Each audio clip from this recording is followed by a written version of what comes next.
mettre sur pied une... Dans un état de droit, il y a une justice indépendante.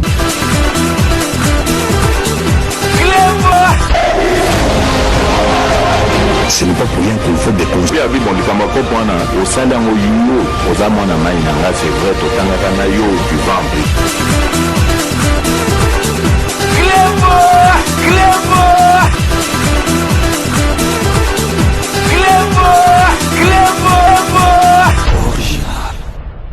Salut et bienvenue sur Clébois-original.net. Merci de votre fidélité. 5 minutes avec César Ngadi. Tout le monde est d'accord et il en restera ainsi pendant longtemps. 5 minutes, il y a lelo na sengi na bino bandeko na ngai ba yaya ba leki ba mama ba papa bolanda yango na bokebi nyonso tu na yebi ke ba 5 minutes nyonso tu bolanda yango na bokebi nyonso tu mais oyo ya lelo na sengi na bino pensa bolanda yango avec une attention particulière parce que makambu na koloba lelo na kati ya émission oyo nanu na loba yango te. Makambu na koloba lelo na kati ya émission oyo nanu na loba yango te. Yango wana na sengi na bino bo landa yango na bokebi nyonso mutu oyo alingi azwa eloko ya komela ou bien azwa eloko moko kende kozwa cha pose ozonga ovanda parce que lobby samedi tant tozalaki na place à Trocadéro na parvis à Trocadéro pour na kosala reportage oyo en mémoire il y a juge Nabiso Yanni Raphaël tozwaki sango déjà avant que bakangi ministre oyo ya justice oyo asalaki usage de faux atindi lettre note moko donc oyo akokaki kosala yango te na note wana ye akomi na kati ke gouvernement et approuvé proposition ya loi oyo ya minaku oyo akotisaki na parlement oyo ingaki ko komisa justice na biso sous tutelle ya ba député na parlement. Ezalaki usage de faux akoki ko sala ngote parce que azalaki na mokonzi na ye donc premier ministre et puis azala mokonzi mususu aleki premier ministre président de la République. Et ça la makate et ko sala mate donc soki asalaki ndengu wana c'est que batindaki na kanambe parce que y est déjà ministre wana justice azali mutu akosakanate avanda na makamba baro azana expérience il y a plus de 40 ans. Donc akoki ko sala bêtise wana te akoki ko sala erreur wana te neti mutu moko awiti ko sisa kelasi sikoyo. Donc ce qui a permetaki asala ndengu wana c'est que mitinde yutaki likolo. Toko détailler yango pour comprendre que ezalaki penza ndengu wana. To sepelaki bomonaki mission to salaki na salaki 5 minutes mbangu na parvis kuna ya Trocadéro pona koloba ke en tout cas justice na biso ezali ko kende na ndengi ezalaki après donc Vital Kamerhe directeur à cabinet bakangi 20 ans ministre justice oyo azali na fonction akende na tribunal ezalaki makamba ko sakana te tolobi donc yepe donc bakokanga ye justice na biso ezali kotambola penza ndengi etambola nanu te bomona bino moko kuna bokotala pe na ba image bomona ki donc minaku aye na porte ya tribunal ba policier ba boyi akota balobi ke mutu akokota te etankala na lera kanambe minaku aya donc mutu kutu azoya mona déjà ba policier ba fongole li porte mais bozo mona siko ba policier ba komi ko sala musala ndengi fale basala minaku aye balobi oh non azali donc avocat à kota balobi ba policier balobi mutu azali ko kota na kati ya zatemina kwa sa neti ba intimidation ti azongi a kotite po bomona ke makambu échanger na mboka na biso mais to vandi kaka muke na ba butu to yeko mona ke ba libérer ministre wana ya justice to boyite état de droit bakoki ko kangapele msu bakangi mutumba moko ba transférer na makala te ba auditionner ba monike makambu oyo ndengi ba tuneli ezali te ke po ba transférer mbala moko na makala to boyite akoki ko zonga mais déjà makambu asali infracteur asalaki ezalaki déjà infracteur moko akoki ko zonga te mais to boyite azongi mais makambu oyo sikoyo eloba maki tangu azongi parce que tangu aye bashadari bakendaki kuna bazalaki na ye après tangu abimi mbala moko bakei na quartier général na bango na kije na bango ya PPRD mais makambu oyo eloba maki sima yango mutu epesi mawa na pasi na motema elalisi pongi te 5 minutes ya lelo nazali kopesa message na kopesa na président de la République na biso pour la première fois na ko s'adresser directement na président de la République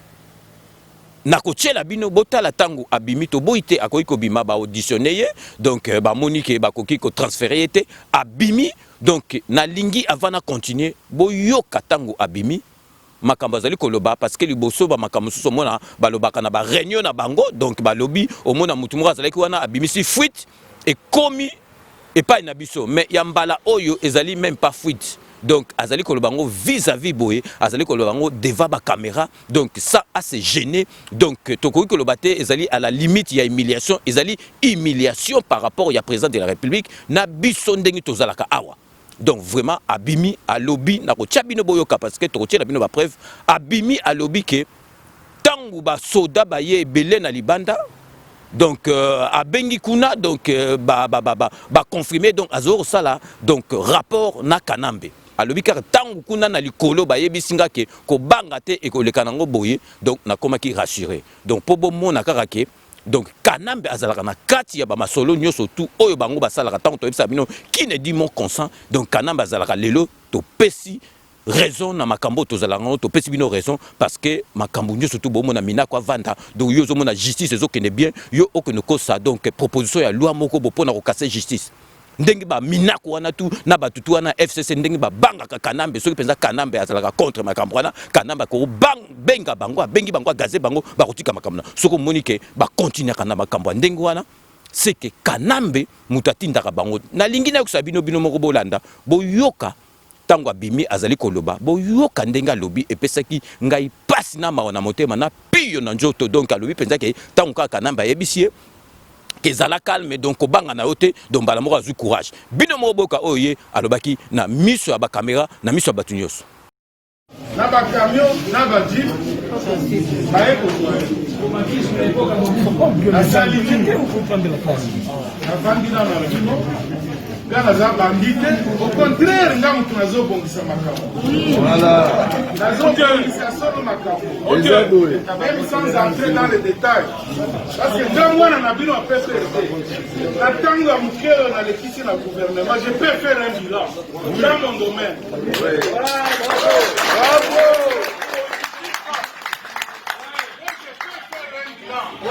oyo eyebani même à l'extérieur du pays, on dit oui, la justice, moi la peux faire ça. Moi je peux faire un bilan. Alors, qui, Masolo, Yemei, avec Bissonga Robi,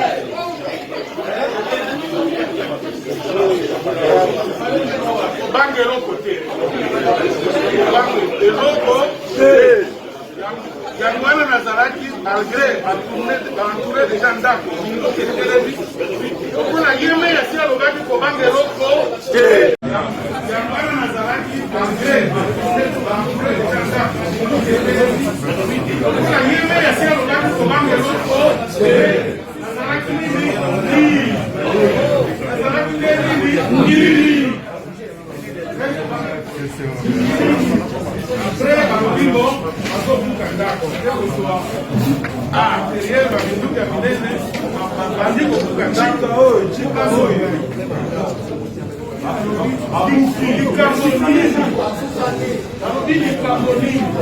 est-ce que na bomine? Est-ce que na salimine? Il faut 20 camions, il y a un soldat 20 minutes à Kafuka.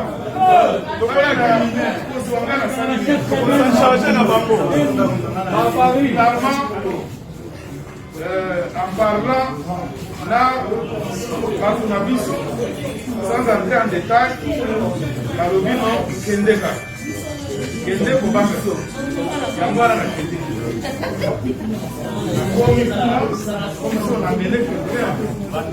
je ne sais pas quoi, parce qu'il va préparer même flagrance, il faut pas abus. Quel flagrance? Moi-même, je m'interroge. Conséquence à outrailler Chagall. Comment vous travaillez par rapport à Comment vous travaillez par rapport à conséquence à outrailler Chagall. Conséquence à outrailler Chagall. Yamoyo. Conséquence à outrailler Chagall. Yamoyo. Il y a conséquence. Seulement pour vraiment il est arrêté.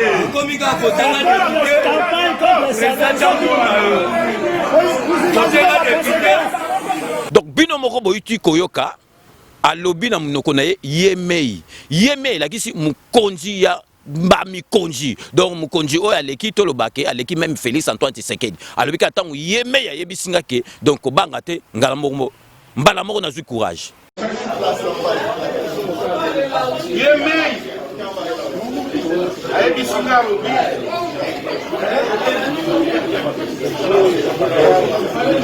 kobange eloko te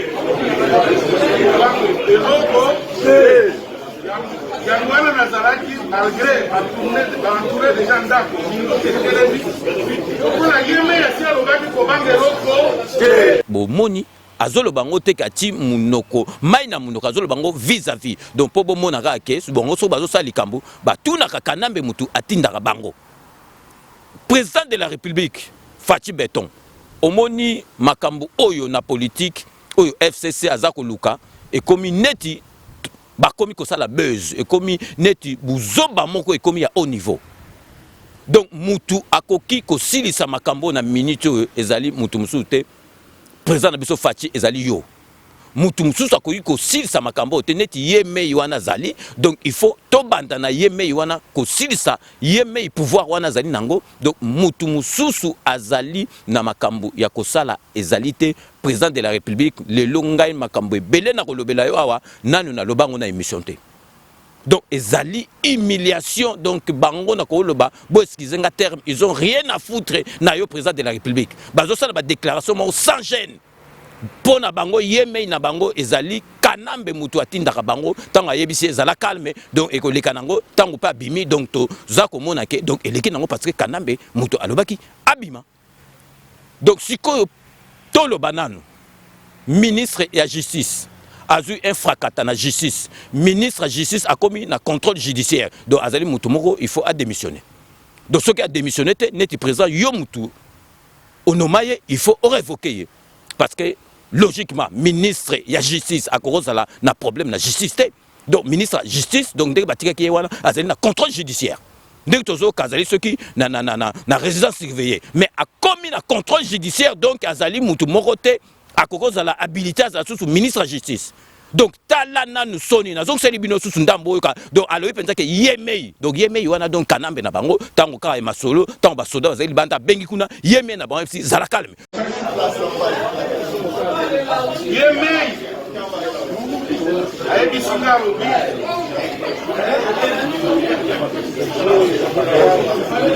kobange eloko te eloko yango wana nazalaki malgré baentouré deja ndako etelemi mpona Yemei asi alobaki kobange eloko te donc président nakoloba kutu te ezali na à la limite il y a humiliation ezali à la limite ezali penta humiliation vis-à-vis na yo vis-à-vis na biso président de la République na sengi na yo président de la République na sengi yo pardon président de la République oyokelaka base oyokelaka 5 minutes président de la République trop c'est trop il faut kosilisa makambo wana parce que président de la République yo yebi oso yebi ça président de la République yo yebi osolo baki kleboa ngana ndimi na ngai batutu bamoninga na masolo moko bowe na bimi yuma ou bien na bimi mutu moko bo batu bamona nga net yuma na ndimi me na suka na finalité makambo batu ba comprendre que naza yuma te ba komona makambo na osala président na ndimi yango mais président de la République kolukate ke batu bamona yo yuma à long terme et à la court terme donc makambo e salami donc batu wana ba komi koloba vis-à-vis boy vis-à-vis ezali te ke bazali ko bombana donc ezali humiliation par rapport ya yo mukonzi donc yeme ya lobby yeme à lobby donc yeme na zong sel bi boka penza parti na bi yeme kaka tango à lobby donc na komi calme na monique eloko sala maté donc yangwana kei donc donc vraiment président de la République ngana zo personnellement na la quitté tant on a salé mission et l'équipe bien na butu ala ka balobi ke ba libérer bon à cause la ke ba convoquer ba auditionner ba monique makambo oyo azali nango donc ba kanga été mais la suite na yango makambo oyo bimi na munoko na bango président de la République makambo na ekoki ko bimato au moment où ba yebi ke président de la République oyo mboka ezali yo Félix Antoine Tshisekedi. À part wana na yoka sabino nzembo oyo bazali ko yemba na suka bazali ko loba pe na kati wana balobi ke tant que Kanambe akozala na pouvoir tant que Kanambe akozala wana bango bako banga eloko te Kanambe tango azali bango pe bakozala boyo kabino moko oyo bazali ko yemba ezali pasi na ma na motema.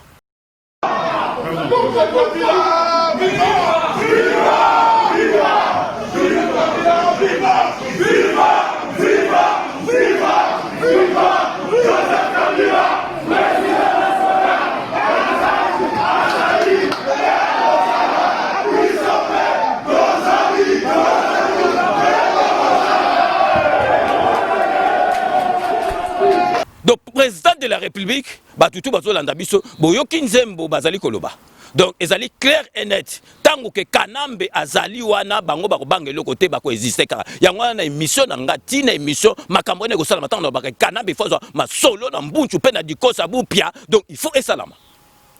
donc bazali koloba makambo moko ozali komona on dirait donc yo oezisaka te donc pona bango président na bango ezali wana donc président de la République na lingi na yebisa yo na bato bazolanda biso ba lakisa biso président de la République lakisa biso liyebo soki ezalaka na mitumi bale liyebo oyo ezalaka na mitumi bale soki ezalaka liyebo ya mitumi bale ezalaka te donc mokonzi na mboka azalaka ye moko na armée ata donc ordre 8 na mokonzi moko soki 8 na mikonzi mibale komi rébellion mukonzi azalaka na mboka mutu moko liyebwa mitumi bale ezate célèbre journaliste ya lingala penza ya lingala solo ba ekamba ye leka ndenga bandoko loba mobini ya zoba bafutaka ye kaka na kwanga ya pamba po azwa moyen ya kolia na yango musunité donc l'opinion surtout donc président de la République batouana soto talibie batouana bazali ba yuma bazali ba mbendre batouana donc na esprit bakoki ko lekona esprit te yoza noko mwana kini yaya bakanambe wana football donc ngaya chindongo pas de contact classe oyo ezalaka osali ozui diplôme ozili bacha au président de la République ezate classe ya ki président de la République ezate o lakisi biso ke ozali grand stratège ozali présent malamu parce que makambo ki présent ba yeko la sur l'état o lakisi batu déjà de nabo un an batu ba komi penza ba comprendre que oza grand politicien donc Kanambe soutaye Kanambe football donc pas de contact na ngaya chindongo toro sans la ligue donc mbumbulu tintin en Congo président de la République comment ba koiko bimisa ba maloba boyi en tant que yo ozali bazo mona kutu yo ozalité donc ezalaka te président de la République na zo yebisa yo ngai na lali bien te na ba congolais oyo balingaka yo na ba oyo balingaka mboka balali bien te président de la République makambo abo ekoki ko salema te ekoki ko salema jamais ekoki ko salema jamais donc mutu akoki ko silisa makambo oyo ezali mutu musote président de la République ezali ka yo mutu mususu akosilisa makambo oyo te ezali kaka yo tomoni bien si to sepeli société civile epesi ultimatum na mabunda ti lobby le 29 na minuit a retiré proposition ya loi wana soki a retiré ango te bakosenga na peuple congolais bakita na balabala baya tina pe aller du peuple bazwa ndako wana parce que ezali ya peuple wana ezali te ke boloba su te ke ba wewa ou bien ba luba ou bien IDPS société civile ya mboka na biso epesi ultimatum na mabunda jusqu'à le 29 lobby lundi na minuit soki salamité mardi le 30 juin batu bakita baya wana boyebike boko sepela boyebike boko sepela mabunda toyebisi soko zali mwasi ya tembola taka string donc kolongola yango te toyebiso mabunda kolongola yango te tolingi olongola yango te yoko kipe ultimatum wana te siko totala biso na bino banani bakozala perdant banani bakozala perdant mabunda na yebi biso soko ozali mwasi atembe olataka string ko longola yango te tokotala siko le 30 soki banani bakoganye et puis banani bakopola ezali pasi na motema boyoka bino mongo na nuna tila bino message boyoka donc mukonzi ya société civile oyo alobi parce que ultimatum wana ezali eloko kosakana te totala bango siko parce que balingaki koma boyo tozosepela mpe koma boyo donc tobebana totala banani bakoganye banani bakopola banani baza na pouvoir oyo ya solo contre notre peuple invite le président de la République de prendre acte de la volonté exprimée par notre peuple qui a rejeté ces propositions scélérates et iniques, car l'adage dit « Salus populi suprema lex », c'est-à-dire la volonté du peuple est la loi suprême. De ce qui précède, la société civile, la République démocratique du Congo, note que l'actuel Parlement n'est plus le reflet des aspirations de notre peuple. Par conséquent, nous donnons un ultimatum à Madame la Présidente de l'Assemblée nationale de retirer ces 3 propositions de loi jusqu'au plus tard le 29 juin 2020 à minuit. Passé ce délai, nous prendrons acte de la rupture entre le peuple souverain et les députés nationaux. De ce fait, le 30 juin, tous les Congolais sont invités à descendre au palais du peuple pour reconquérir l'indépendance totale de la justice, notre propre émanation. La société civile, la République démocratique du Congo, constatant la persistance de la crise provoquée par le Parlement, se réserve le droit, le 30 juin 2020, de lancer une pétition de dissolution du Parlement pour que le peuple exerce directement sa souveraineté selon les dispositions prévues par la Constitution. La société civile, la République démocratique du Congo invite le président de la République, en sa qualité de garant de la Constitution et du bon fonctionnement des institutions de la République, à assumer pleinement les missions lui dévolues au détriment des accords politiques. Fait à Kinshasa le 26 juin 2020 pour la société civile, la République démocratique du Congo, Christophe Ngoï Moutamba, coordonnateur général, le secrétaire permanent Jean Bosco Puna, je vous remercie. Tozali ko soutenir société civile. Peuple congolais boyoki, ezali soute ke obino moko boye. Société civile amboka na biso esengi na mabunda ti lobi lundi le 29 na minuit. Soki asali yango te, peuple congolais tokita na balabala.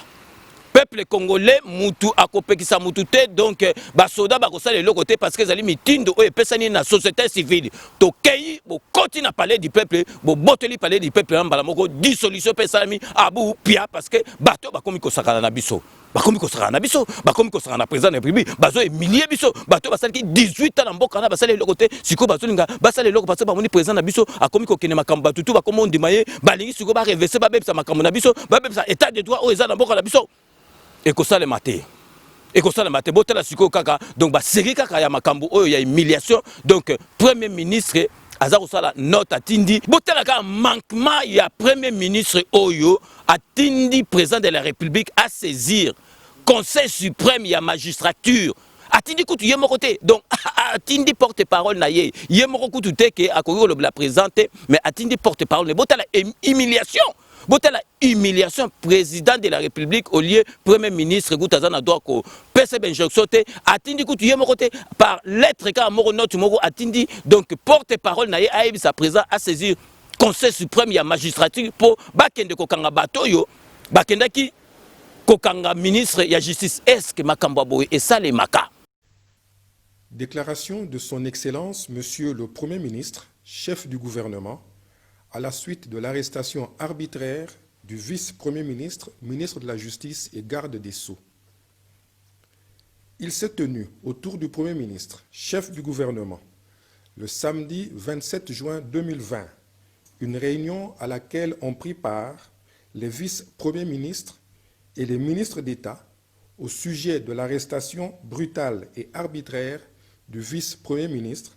ministre de la Justice et garde des Sceaux. Les membres du gouvernement ont exprimé leur indignation pour l'humiliation subie par leurs collègues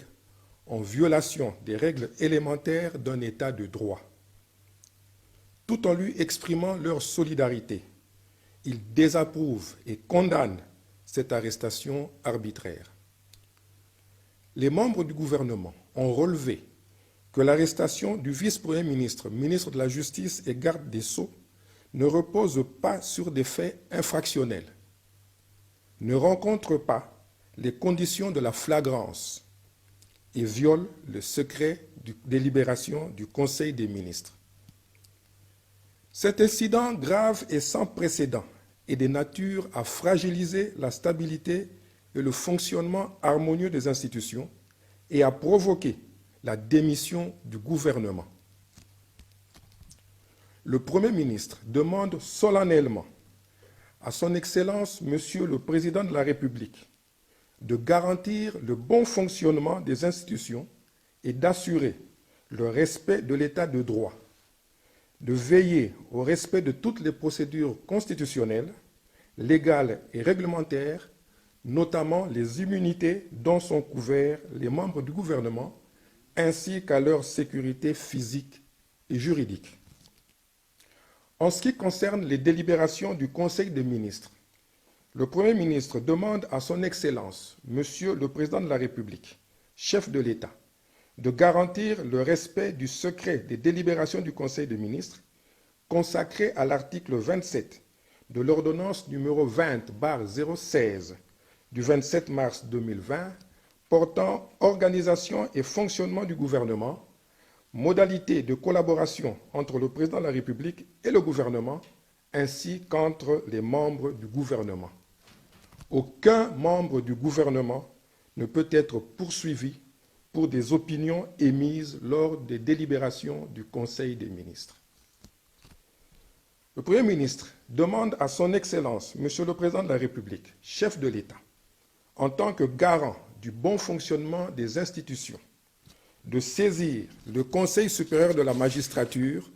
pour l'ouverture d'une action disciplinaire à charge des magistrats qui ont procédé à l'arrestation arbitraire du vice-premier ministre, ministre de la Justice et garde des Sceaux, et ce, en vertu des articles 47 et 49 de la loi organique numéro 06/020 du 10 octobre 2006 portant statut des magistrats. Le Premier ministre interpelle les services de police et de sécurité en ce que leurs agissements doivent se baser sur le strict respect de la Constitution et des lois de la République. Dès que les responsabilités seront établies, les auteurs seront punis. Je vous remercie. Makamba boy et sale maka. Donc vraiment, Tokomi Nasuka. Trop c'est trop. Président de la République, trop c'est trop. Tokomi Nasuka. Président de la République, na lingi na chela yo, kamo extremoko na raconte na yo, oyo osalaki na Londres makambo lobaki, ozalaki vraiment vif au lobaki makambo lobaki, yo olingo koma oza dictateur to koma dictateur te mais tango obetaki sete na makambo oyo ya coalition olobi oza na bulu wana te ke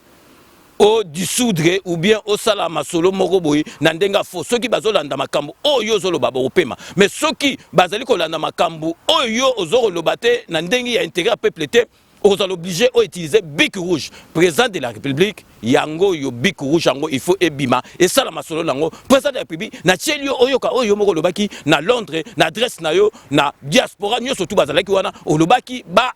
pousser yo te mais président ba pousser yo président ba pousser yo donc peuple congolais donc Afrique mobimba communauté internationale mobimba ba kozala pour yo parce que ba monde déjà makambo sali yoka oyo moko lobaki na Londres. Aselo kongai na koki kolaka bino ezali que ngai na komi na pouvoir wana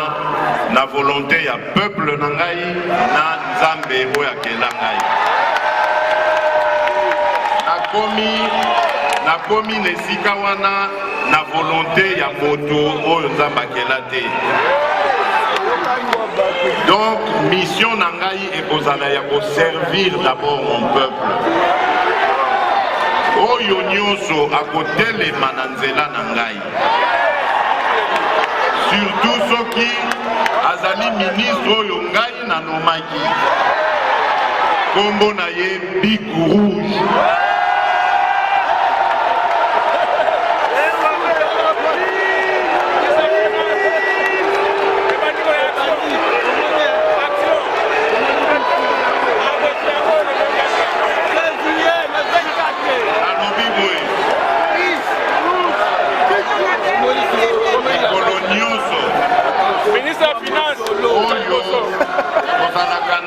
On a président du conseil, il y a gouvernement, conseil des ministres. Mais colonioso, la communication personnelle nangai, na zanga kakoye bisaba, ba ministre na bisote ko bandana premier ministre, tina ministre Azuka, nécessité ya kozala na bomoko, na bolingo kati na biso, na yebisaka bango, bokanga matoi. Surtout bino bandeko na biso ya FCC na yebi ke ba signer ça bino ba papier ndenge koza wana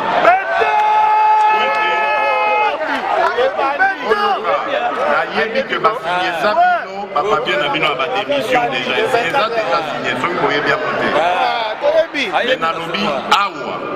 toye ko salela mboka awa tozali famille Sengeli to simbana to kende elongo et jusqu'à maintenant na koki kokosa te na mona ata ministre mokote kobanda na ye moko premier ministre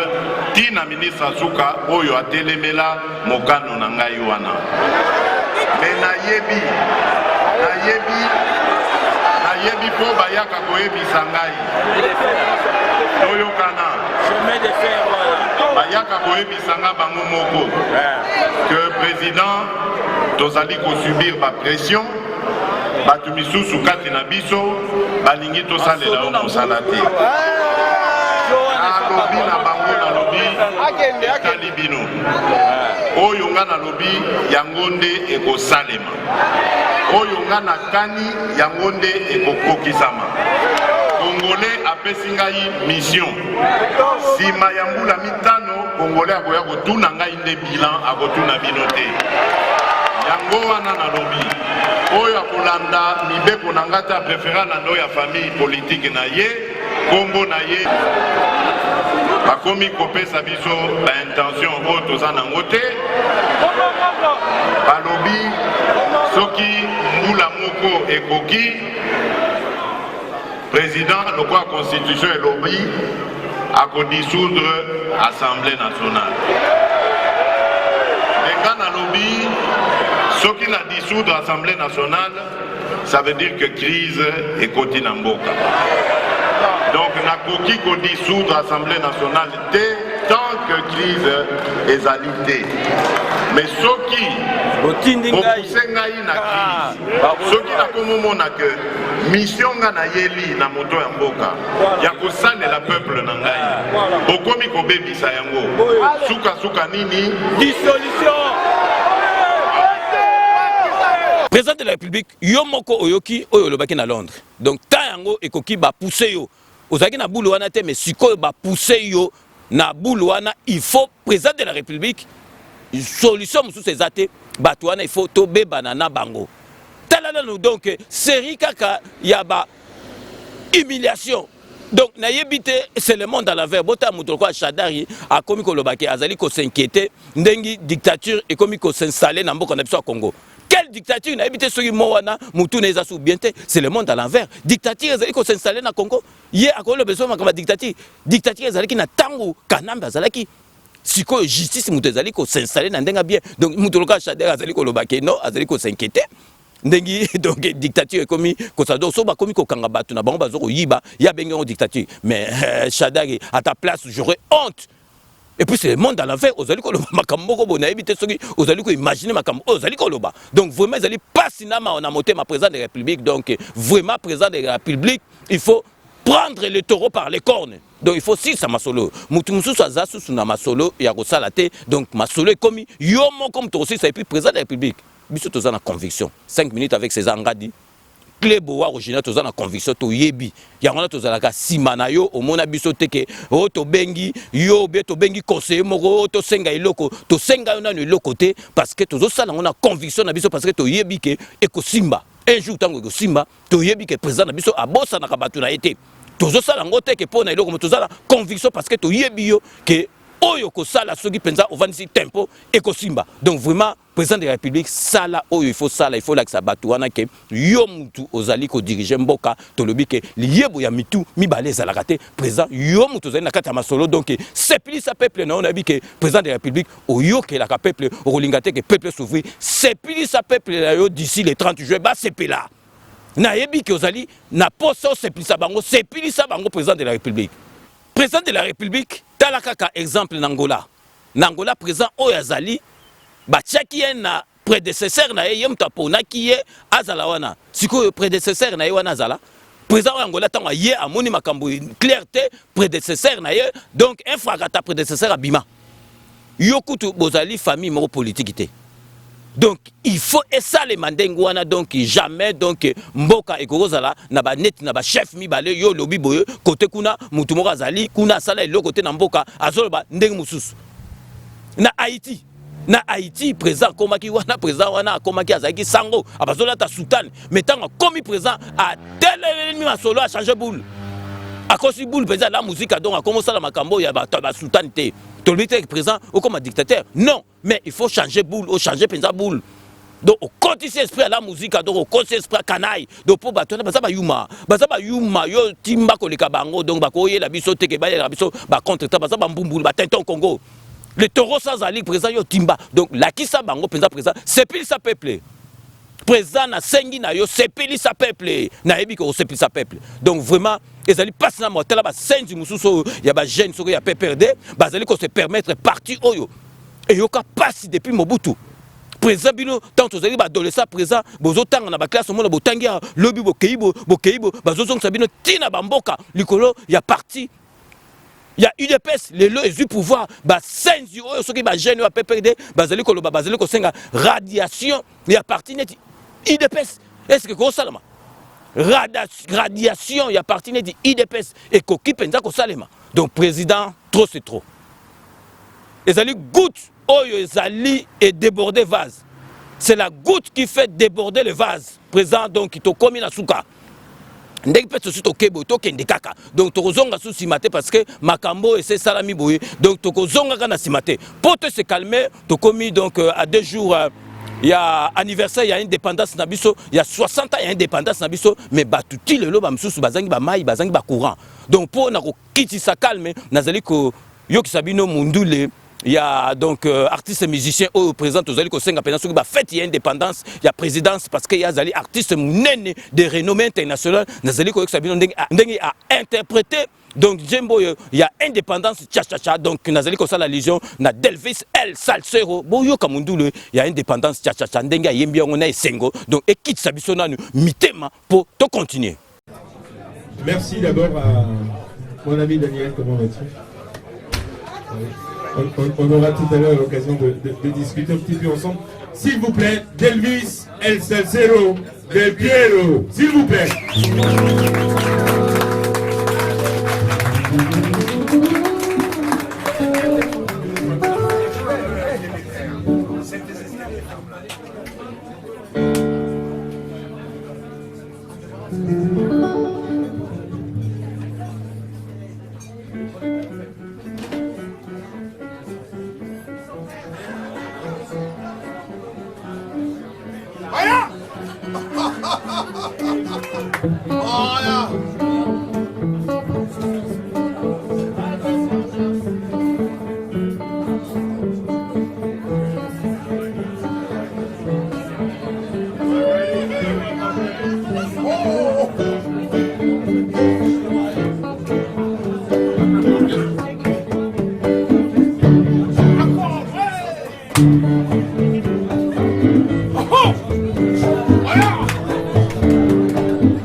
terre, Maringari, la Foucault, Politano, le Savo, Girolomba, la Caronchi, Boyatombi, Cavitate, Oyefanza, Mutankanza, Indépendance, Tcha-Tcha, Tosoulié,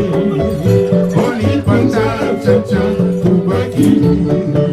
Otablero, Tcha-Tcha, Bakayero, Indépendance, Tcha-Tcha, Tosoulié, Asoriko, Nabako, Ayokani, Botoboko, Akorakat, Wakate, Banigari, la Foucault, Policambo, Kasavu, Girolomba, la Caronchi, Oyachombi, Kamikato, Oyefanza, Montakata, Indépendance, Tcha-Tcha, Tosoulié, Okipanza, Tcha-Tcha, Toubaki, Otablero, Tcha-Tcha, Bakayero, Indépendance, Tcha-Tcha, Tosoulié,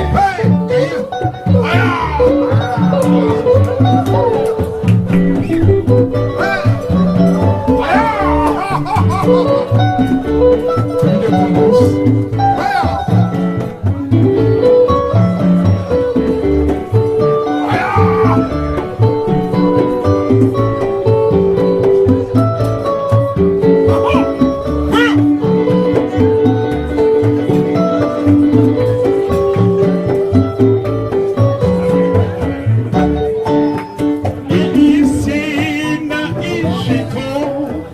Abasi, la PDC, la PCA, la Ficonjas, la Travero, et Bagagé,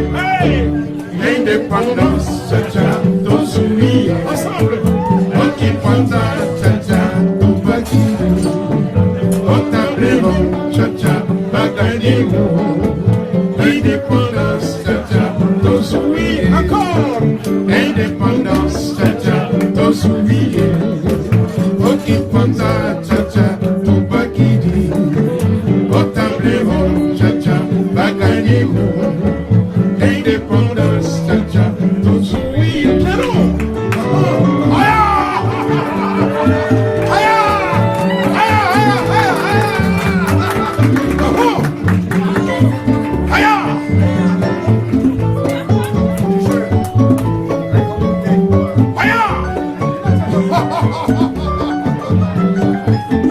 est-ce que tu vas bien?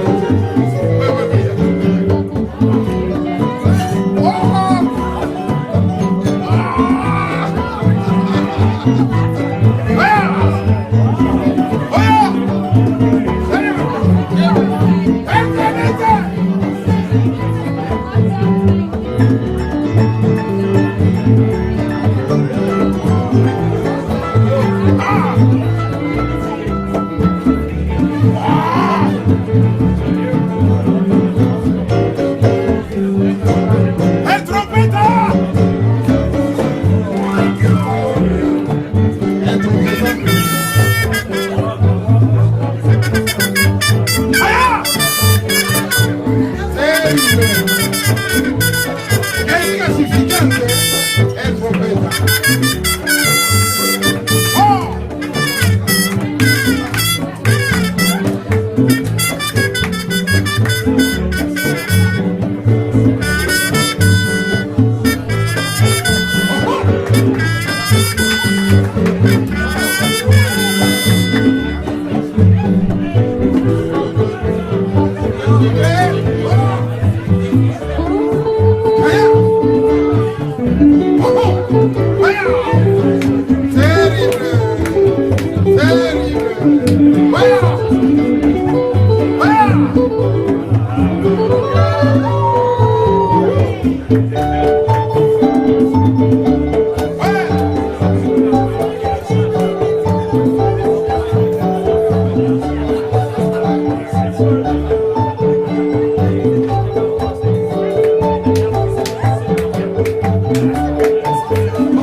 Indépendance, cha-cha, Tobaki.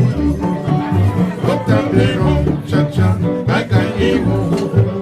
Indépendance, cha-cha, ton sourire. Indépendance, cha-cha, ton sourire. Au Kipanza, cha-cha, Tobaki. Au tableau, cha-cha, Bagaïmo. Indépendance, cha-cha, ton sourire.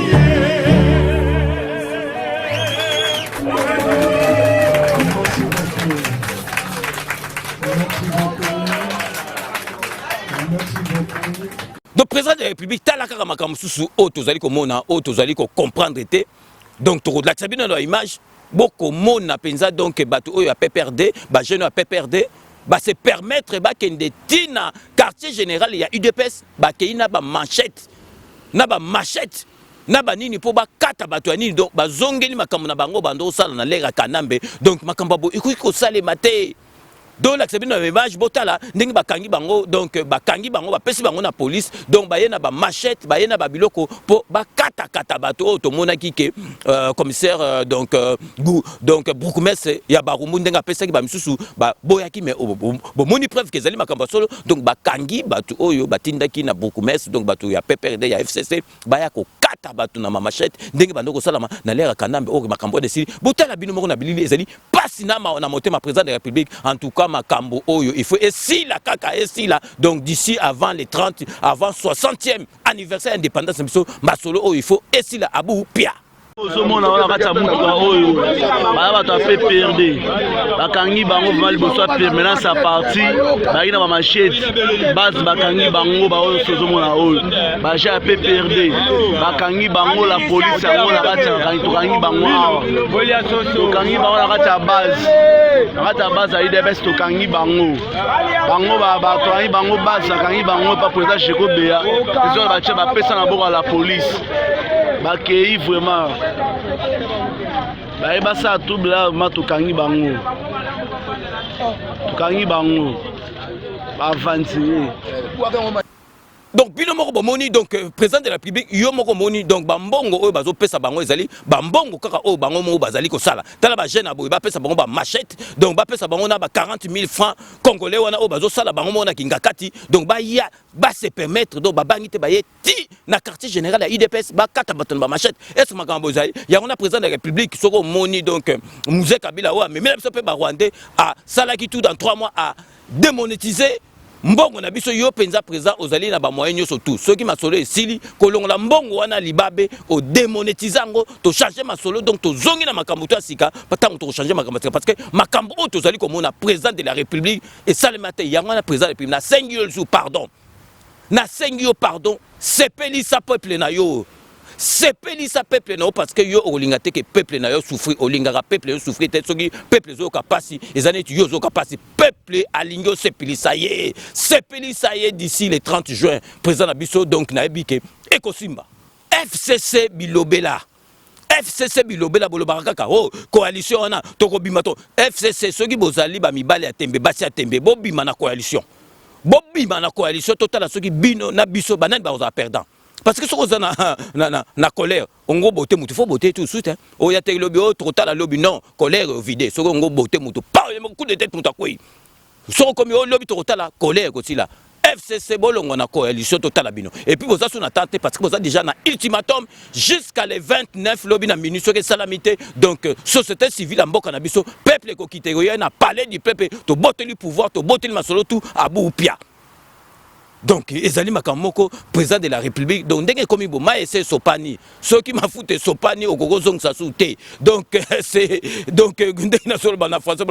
la goutte qui fait déborder le vase. Donc, Makambo, c'est quoi? Comme un non-retour, mais Obi Makambo, comme un niveau, tu as antécédent, mon ya collègue. Donc, il faut te beba nakaka Makambo. Et si là, le président de la République, Ozomo Naneti Mboka Nabiso. Monde entier zali kondima Afrique karaté monde entier zali kondima et moni donc procès au nane salamate na mboka na biso directeur à cabinet a eu 20 ans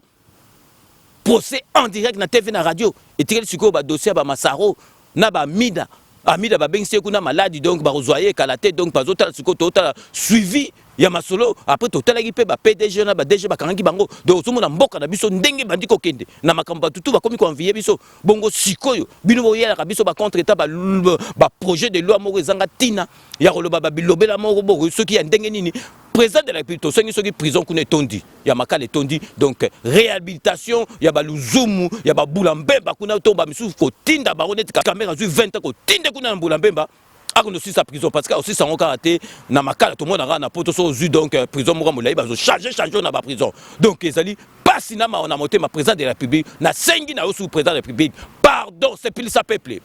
sepelisa peuple na yo penza asepla parce que peuple azo souffrir peuple azo ka pasi na motema peuple a komi na be motion ko sakanate donc ngai na zo biso le longa na la liberté sepelisa peuple na ebike oko sepelisa peuple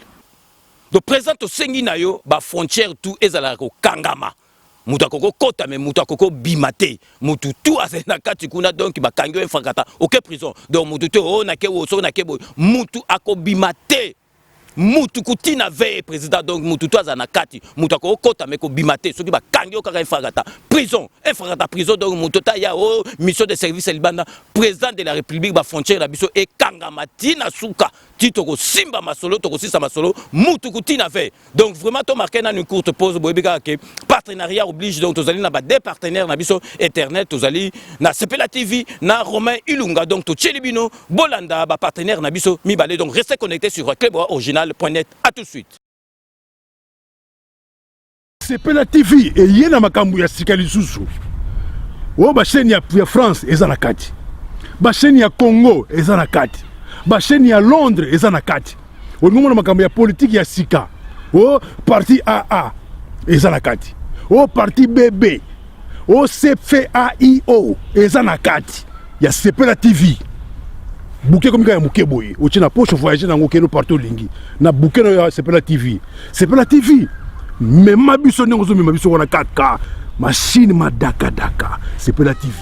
Bienvenue dans le monde de Sepela TV. Sepela TV est le décodeur qui vous permet de suivre les chaînes du Congo en direct de la diaspora.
Rome C20, service traiteur, organisateur d'événements, allant du cocktail en passant par les akouskis et le traiteur qu'il faut. Vous avez toutes les spécialités, africaines, européennes, asiatiques, du monde entier. Quel goût, quelle perfection, quelle propreté. La dégustation est au rendez-vous grâce à Rome C20. Vous savez les contacter au 0032 465 22 11 72. Rome C20, le meilleur dans son domaine.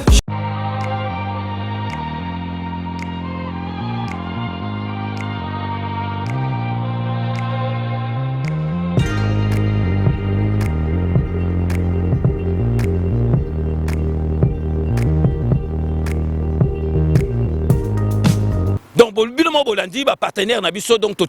il faut consommer congolais donc biso il faut to comme na esprit ba chinois donc ceux qui muninga salé le kolandi donc vraiment président tozali kosenga na yo président de la république mutu mususu akoko sauver na minute ote président de la république ba Emilio yo président de la république batuana ba lobby makambo bazali ko bomba te ba lobby penza vis-à-vis donc mukonzi na bango mutu atindaka bango et monani donc président de la république tozali kosenga na yo président de la république sepelisa peuple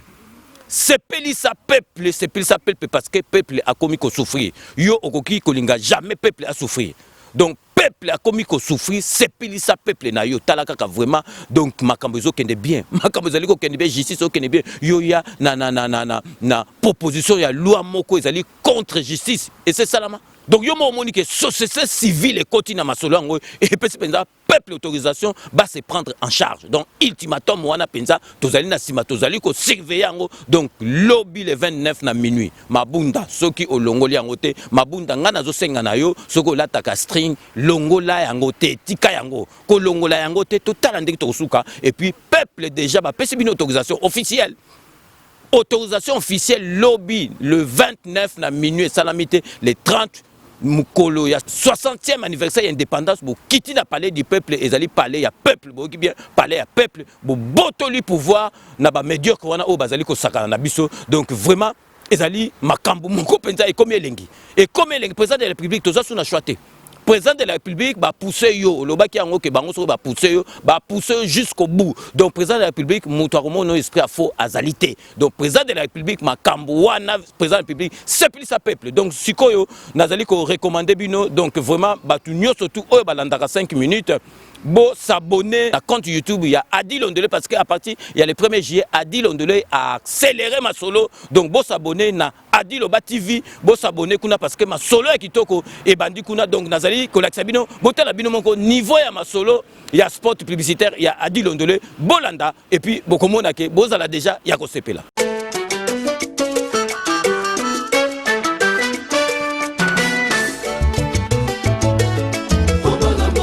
Adi Londolé, le célébrissime, célèbre journaliste beau comme un dieu. Adi Londolé, pour la vulgarisation de tous vos événements, journal, reportage, fêtes, animation et maîtrise des cérémonies. Adi Londolé, l'homme qu'il vous faut. Adi Londolé, omniprésent, l'animateur présentateur polyvalent pour la réalisation et la publication des émissions de télé diffusées sur plusieurs chaînes de radio et de télévision. Adi Londolé, l'homme, l'artiste, le journaliste du peuple. Adi Londolé, beau comme un dieu. Adi Londolé, le célébrissime. Bisso Mosala. Donc bino moko bomoni donc Adi Londolé le célèbre journaliste beau comme un dieu na sengi na bino bo s'abonner kuna vraiment na Adi Loba TV donc et ça là et sengo trop parce que ma solo et tikali kaka na ba professionnel parce que Adi Londolé mutu moko ko loba te ke azasoki marketing Adi Londolé c'est un professionnel ya ma solo oyo donc vraiment bo s'abonner na Adi Loba TV donc to komi na suka ya émission na biso président de la république avant to sukisa likamususu to zanango ya ko loba te to si to lobi nyoso tout président de la république mutu oyo ako seplisa peuple ezalika yo.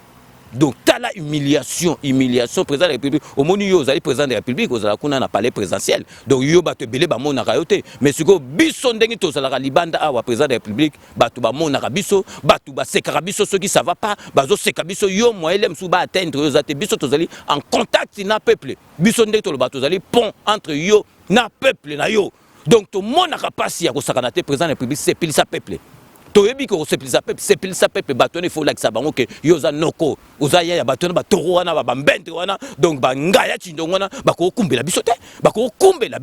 président ba ko kumbela bisote président vraiment tozali na confiance no yango tozara simana o toza vraiment na conviction na makambo to le bara président de la République en tout cas toyebi ke vraiment o sala makambo parce que oyoka 5 minutes oyoka la peuple donc to komi na suka ya émission na biso ndenge na lobaka que je vous laisse le soin d'en tirer vos conclusions et de me faire parvenir vos commentaires comme d'ailleurs vous en avez l'habitude de faire. Donc je reste toujours friand de vos commentaires, suggestions, observations, même critiques. N'hésitez donc pas à me les faire remonter sur notre compte YouTube directement ou sur notre site internet kleboaoriginal.net. Donc soto comme nasuka l'isolo à base. base donc il solo ya base donc vraiment ezali jeter li solo ya base donc na robanda lelo na kopesa mbote na London na José Kano ki kakamene nazali ko profiter pour na pese bon et joyeux anniversaire na ekozala lobby mais boyoka ke José Kano ki kakamene abotama donc jour moko na année moko motozo ke indépendance donc bozo mona bino mo makambo donc abotama le 30 juin 1960 José Kano qui kakamene donc au PCO déjà bon anniversaire na yo en avance donc ya botama jour yo tozo so indépendance yé à botami donc José Kano na kati à London merci à trop na fidélité non na 5 minutes bon et joyeux anniversaire Woumela Master donc yo zali mutu indépendance ya ngona ozana méchant ba ko saka na biso to yo botama ko indépendance ba ko saka na mboka na yote donc vraiment so toza na kati à London to pesa mbote donc na maître Wera Mukuna na maître donc Rajamoule donc merci à trop na fidélité na bino na 5 minutes avec César Ngadi. Donc si quand okei na kati ya Melun pour na robesa maman Marie Tommy donc azali maman ya Francis Elanga donc ye atikala ye mko na ndaku donc 5 minutes mutelogologe ba souci donc maman merci à trop na fidélité na 5 minutes avec César Ngadi donc vraiment maman Woumela donc soto za toujours na kati ya Melun to kobosa na te ye moko donc Francis Elanga donc président ya Mikali ya bana lemba na mwasi na ye Nene Makumbu donc merci na fidélité na bino na 5 minutes avec César Ngadi toujours na kati ya Melun to zali ko pesa petit na biso Gigi Chibangu ba mbote ebele esikayo ozali donc vraiment merci à trop na fidélité no na 5 minutes avec César Ngadi. Sikoto Keina Kati ya Noisy les Grands, il fait partie de notre bureau donc Stéphane Jocol, le bureau doit fonctionner à merveille. Le bureau doit fonctionner comme tel et Stéphane Jocol merci na nyosotu au salara po na 5 minutes avec César Ngadi yo ozali mutu ya Kati ya bureau. Si quand on est Kati Autriche, pour nous repasser vient biso les beaux les boss bambote ya trop. Merci na fidélité de Nanjo surtout au Salaka na 5 minutes avec César Ngadi donc les beaux les boss SK merci à trop Nanjo surtout au Salaka na 5 minutes avec César Ngadi surtout tangi les beaux les boss au Bosanté vient biso Merlin Cano donc vient Merlin Cano Lino donc merci à trop na Katia Belgique na surtout au Salarapo na 5 minutes avec César Ngadi donc to pesa a to zonga na Katia Mele pona pesa bienvenue qui sombe la superstar bienvenue qui sombe la superstar donc to kesu ko na Katia Paris pona pesa donc Akuna Matata Belulu Vadio Akuna Matata donc qui est azalipe mutu asal sakabiso na masolo belé na kati il y a 5 minutes avec César Ngadi toujours na kati ya Paris tozali kopesa donc Justin Diboko na benga gaï donc muta témoin ya masolo Justin Diboko yomoko yebi depuis radio donc yozali mutu oyo yebi masolo oyo ezalaka na kati ya 5 minutes donc vraiment tokosukisa na kati ya Green Centre pour na kopesa Brice Piana moninga ya Doudou Swami Doudoulé donc vraiment merci à trop na fidélité na 5 minutes avec César Ngadi donc avec ces remerciements et dédicaces que nous mettons fin à ces 5 minutes avec César Ngadi merci de l'avoir suivi. Cette émission a été réalisée par le grand réalisateur Yalo Swami assisté de Doudou Swami Doudoulé donc restez connectés sur cluboriginal.net vous n'avez pas tort d'ici là portez-vous bien et à très bientôt n'oubliez pas tout le monde est d'accord et il en restera ainsi pendant longtemps. Donc, Kanambe a commis na Mikola Kotanga. Ultimatum, mais c'est quoi donc ceux qui ont vu parler du peuple. Kanambe écoute donc, Botoune Sokazana Kingakati Mikolo. Botoune Sokazana Kingakati. A cause Masolo, Nambutu, Penadikosi, Abou Pia, Tovandi, tranquille Namboka Labiso. À très bientôt.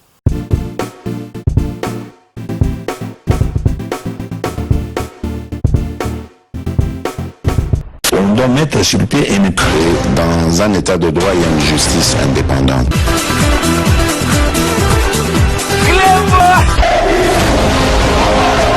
Ce n'est pas pour rien qu'il faut des conseils. C'est